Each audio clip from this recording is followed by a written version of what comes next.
Hey guys, let's take a look at how we can integrate Shopify and a shopping cart into our 360 experience. So I have this demo set up for this kind of AV DJ store, which sells all sorts of stuff. And what I've done is I've set up a demo account in Shopify just to show you how easy this can be. So what I've done is for these speakers and these t-shirts down here, I've created a couple of products in my Shopify account. So here I've set up a store called Snorkblork, which is going to be selling some speakers and t-shirts out of that demo store we just looked at.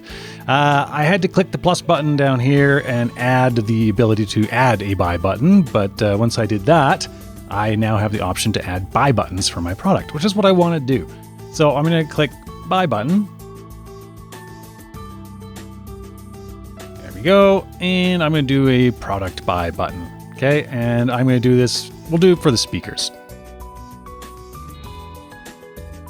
Right, so I can say, what layout do I want? How about a full view, just so everybody can see everything in it. And I'm just going to leave these as the default with the greens and whatnot. Of course, you can muck around with this however you like. I'm just going to click next so I can get some code in here. So as you can see, this is not your regular run-of-the-mill iframe embed. Okay, there's some HTML in here, there's JavaScript in here. I believe there's even CSS at the bottom. It's basically its own little tiny web page.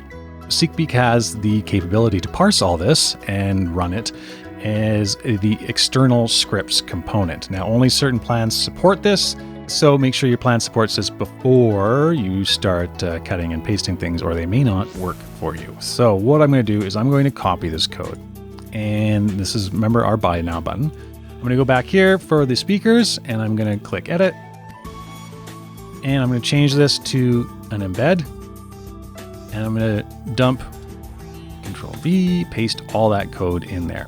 So what I need to do is open up embed options.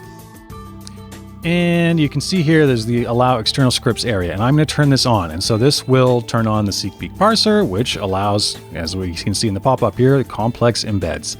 Sure enough. And then there's my warning sign saying, yep, I can really break things.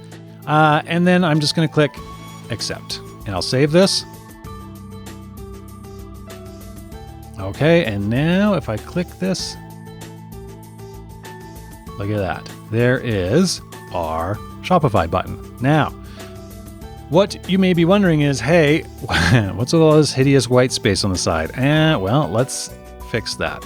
The reason that's there is because right now the pop-up opens up to its default size because we haven't specified a size. And so what we can either do is specify the size that we want, or we can do fit to embed size. So this won't apply any sizing code as far as SeekBeak's concerned. It will just let the contents of whatever is in your embed size it for us. So let's try this again. There we go. So that's a little better.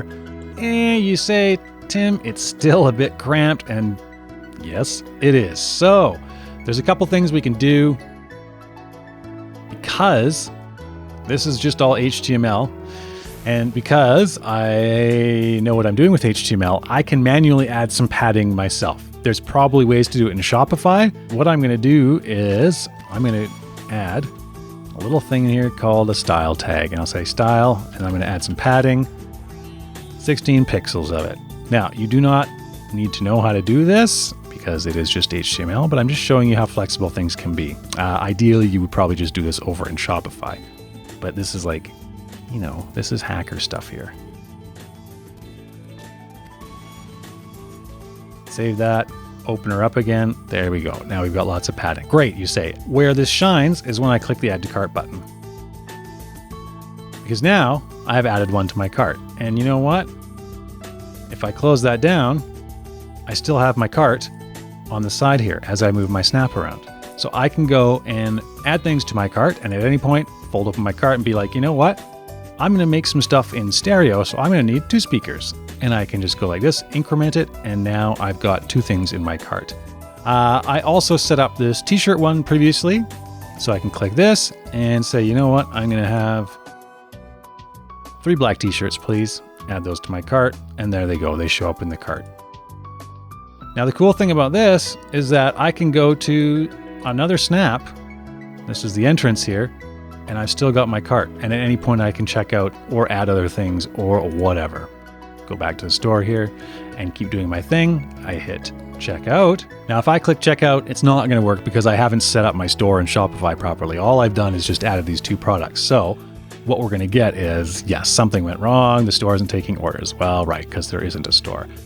That's going to be your payment page. People pop in their credit card details and bammo, they have checked out all via your 360 image here. So within a few minutes, we've set up an entire virtual store that allows you to add things to a shopping cart and persists across all of your images, whether they're 360 or flat images. Hopefully that gives you some ideas, and hopefully it also helps make you some money in your online store. I'll see you in the next video. Thanks for watching.